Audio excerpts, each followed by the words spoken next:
तो दोस्तों, एक और नया दिन और मैं बलजीत परमार हाज़िर हूँ एक नई कहानी, एक नया किस्सा लेकर।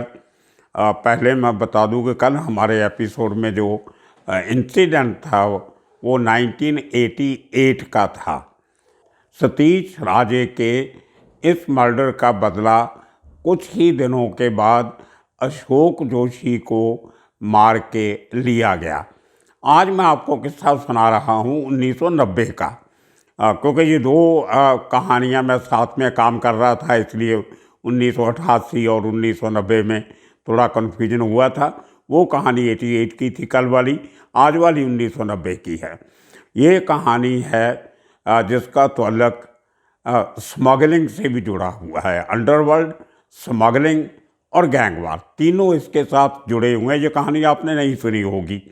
हुआ कुछ ऐसे कि पकिया, जिसका जिक्र हमने कल के एपिसोड में किया, प्रकाश देसाई, ये शख्स कोंकण में रत्नागिरी के पास इसका एक अपना एक किनारा था समुद्र के साथ, जहाँ पे ये स्मगल्ड गोल्ड लैंड किया करता था। इसके साथ इसका मेन उस्ताद जो था, इसका बॉस था, वो था एक हाजी उमर जिसको बोलते थे, वो इसके साथ था। ये लोग सब लोग बांद्रा के रहने वाले थे, लेकिन जब कभी कोई स्मगलिंग की कंसाइनमेंट आती थी तो अपने लोगों के थ्रू उसकी लैंडिंग करवा के जहाँ जिसका माल होता था उसको पहुँचा दिया जाता था। अब देखिए कि इतनी ज़ोरों से स्मगलिंग हो रही थी उन दिनों में, जिसका खमियाजा हमें 1993 में भुगतना पड़ा। 90 की ये बात है। एक कंसाइनमेंट चांदी की जो केपी दाऊद इब्राहिम का गुरु खालिद पहलवान, उसकी एक बड़ी कंसाइनमेंट दुबई से चांदी की भेजी गई और उसको उतारने का काम दिया गया हाजी उमर को और पकिया को। इन लोगों ने वो कंसाइनमेंट उतारी और अपने तरीके से उसको जहाँ पहुँचाना था जिन लोगों ने पहुँचा दिया। लेकिन बाद में पता चला कि उसमें से 30 इनगॉट, 30 ब्रिक्स जो चांदी की थी वो मिसिंग थी। और जिस आदमी के पास वो कंसाइनमेंट पहुंची, उसने इस बात की शिकायत खालिद पहलवान को की कि भाई आपकी कंसाइनमेंट में से 30 चांदी के जो ईंट है वो मिसिंग हैं। अब खालिद पहलवान को बहुत बुरा लगा इस बात का कि किसकी हिम्मत हो गई कि मेरे माल में से चोरी कर जाए। हुआ कुछ ऐसे था कि जो लोगों ने कंसाइनमेंट उतारी थी हाजी उमर और पकिया के कहने पे, रत्नागिरी में, मुंबई से काफ़ी दूर पड़ता है इलाका, वो गोवा के रास्ते में पड़ता है, कोंकण बेल्ट समुद्र के किनारे। तो जब इंक्वायरी की गई तो पता चला कि उस गांव का जहाँ पे लैंडिंग की गई थी, वहाँ का एक सरपंच जो था उसको कुछ हाजी उमर के साथ उसकी कोई दुश्मनी थी। वो इनसे कुछ पैसा मांगता था हमेशा कि आप मेरे इलाके में लैंडिंग करते और मुझे कुछ नहीं देते। तो उस सरपंच जो था वहाँ पे और भी बहुत लोगों का माल उतरता था।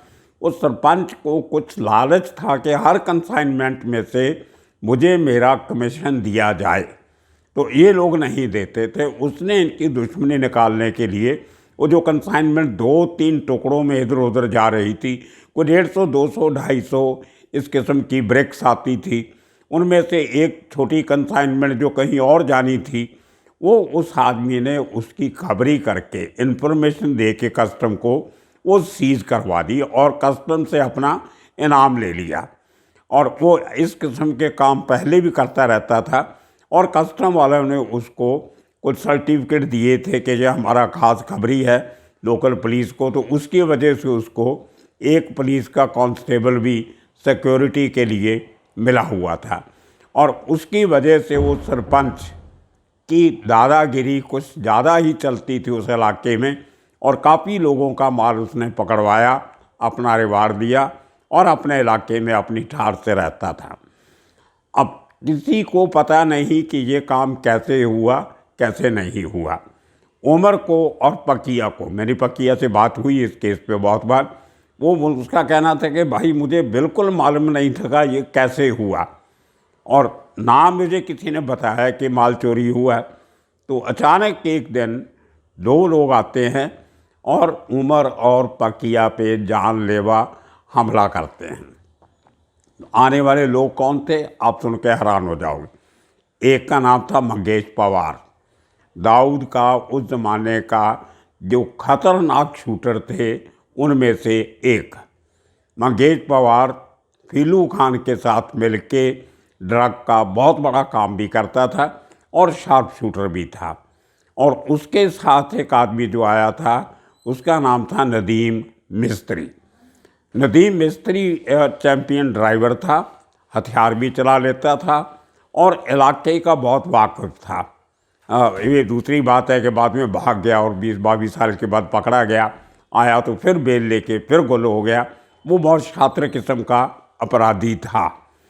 हुआ कुछ ऐसे कि एक दिन पकिया और हाजी उमर, वो बेले विस्टा बिल्डिंग जो मैंने आपको कल बताई थी बैंड्रा तालाब के बिल्कुल सामने, वहाँ पे खड़े कुछ बात कर रहे थे।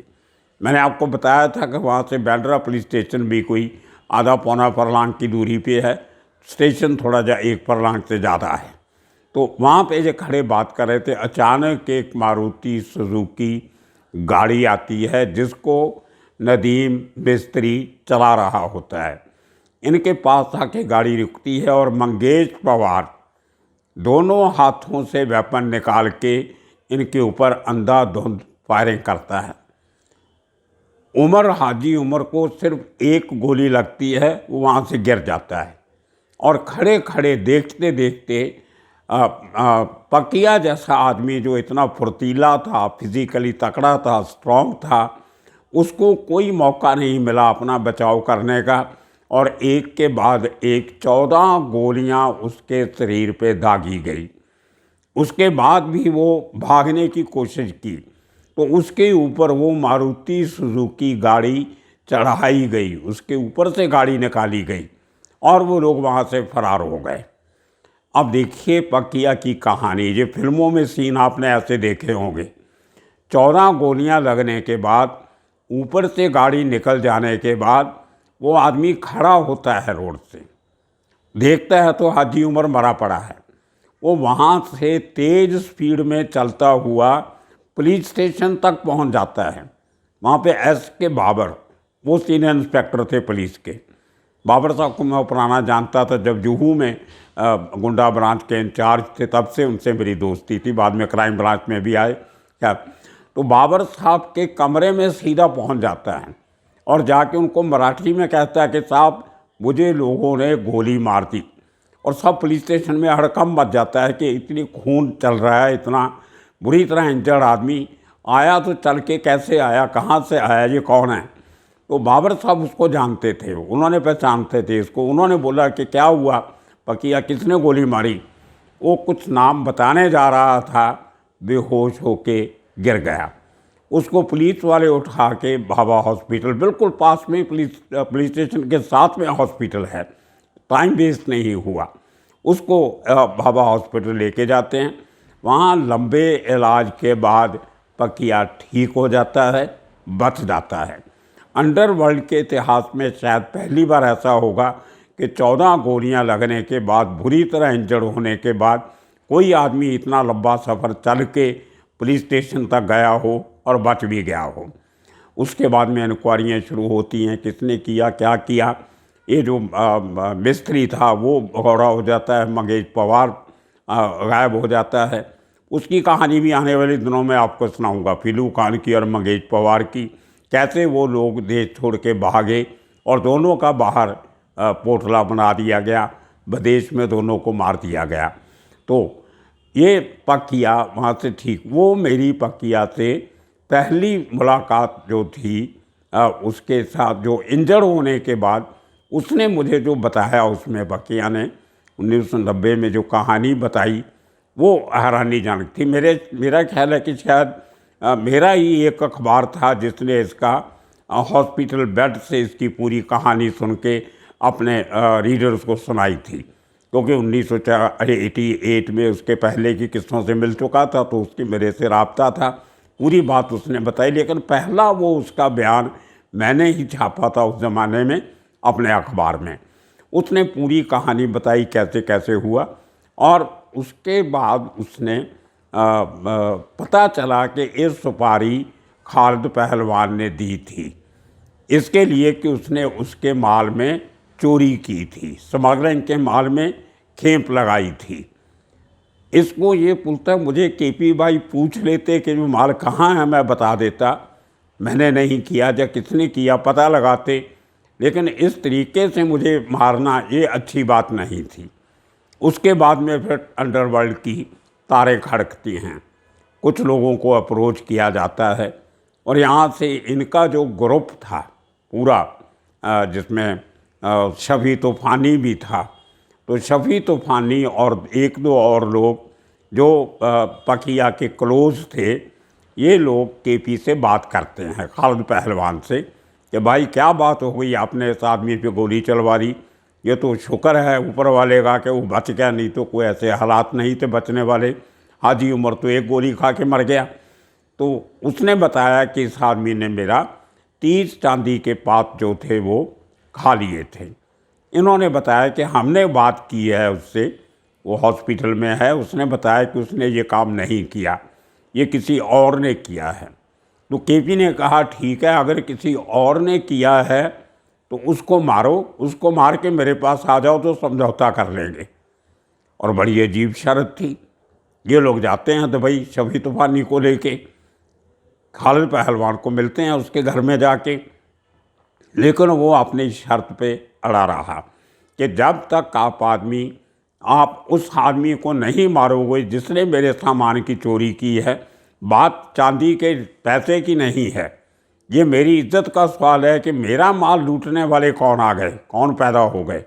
इसलिए अगर तुमने ये काम नहीं किया तो जिसने किया है उसको पहले मारो, फिर मेरे पास समझौते के लिए आओ, फिर देखेंगे क्या करना है। अब ये लोग वापस आ गए। वापस आके इन्होंने पूरी कहानी, रिपोर्ट जो थी वो पकिया को दी। पकिया ने ठीक होने के बाद कुछ महीनों के बाद बड़ी मुश्किल से कुछ पैसे वैसे जुटाए, कुछ जो शूटर से वो हायर किए। उस सरपंच, इसको बाद में पता चला कि उस सरपंच ने ये पूरी गड़बड़ की थी। उस सरपंच के जो बॉडीगार्ड था एक, उसके साथ रहता था, एक घर पे रहता था, कहते हैं कि उनको ख़रीदा गया। ये बात पकिया माना नहीं कभी, लेकिन उसके दोस्तों ने बताया कि उन दोनों को ख़रीदा गया। वो सोने का बहाना करके, जब कुछ बहाना करके थोड़ा इधर उधर हो गए, और उस पकिया के लोग गए और उसको गोली मार के हत्या करके आगे रत्नागिरी में उसके गांव में जाके उस सरपंच की। उसके बाद खालिद पहलवान ने पकिया के साथ समझौता इनका हुआ, माफ़ किया उसको, दुश्मनी वहाँ पे ख़त्म हुई। ये थी पकिया की कहानी। इतने ज़बरदस्त हालात में से निकल के वो आदमी वापस अपनी ज़िंदगी में खड़ा हुआ। उसके बाद उसका काफ़ी सेहत बिगड़नी शुरू हुई। फिर बाद में जाके उसको पैरालिटिक अटैक भी आ गया, थोड़ा चलने फिरने की तकलीफ़ हुई, बोलने की तकलीफ़ हुई, और अभी कोई 3-1 महीना पहले उसकी डेथ हो गई। तो ये पकिया के किस्से जो आज तक आपने नहीं सुने होंगे, आने वाले दिनों में और भी सुनाएंगे, और कहानी सुनाएंगे कि कैसे उसके बाद मंगेज परिवार और पीलू खान देश छोड़ के भागते हैं। एक का बैंकॉक में पोटला बना दिया जाता है, दूसरे का साउथ अफ्रीका में। तो इस खालिद पहलवान की इस जो किस्सा हुआ, ये इंसिडेंट हुआ, उससे कुछ बातें बहुत खुल के सामने आती हैं। जैसे कुछ लोगों में ये इमेज क्रिएट किया जाता रहा है पिछले कुछ सालों से कि खालिद पहलवान कोई उल्टा सीधा काम नहीं करता था, वो तो सिर्फ दाऊद का मेंटर था। दाऊद का एक साहब का बॉडीगार्ड था, सुपर बॉडीगार्ड, जिसने दाऊद को अंडरवर्ल्ड के गुर सिखाए। लेकिन बहुत कम लोगों को मालूम होगा कि बहुत दाऊद के साथ हाथ मिलाने के पहले से खालिद पहलवान स्मगलिंग की दुनिया में बहुत बड़े लेवल पे कदम रख चुका था। उसका कभी भी दाऊद के साथ कोई बिजनेस नहीं रहा। वो हमेशा अपनी स्मगलिंग इंडिपेंडेंटली करता रहा, करवाता रहा सारी उम्र। बहुत साल करवाई उसने। अब भी शायद कुछ ना कुछ चल रहा होगा, क्योंकि दुबई जैसे शहर में, कंट्री में बिना काम धंधे के रहना बहुत मुश्किल होता है।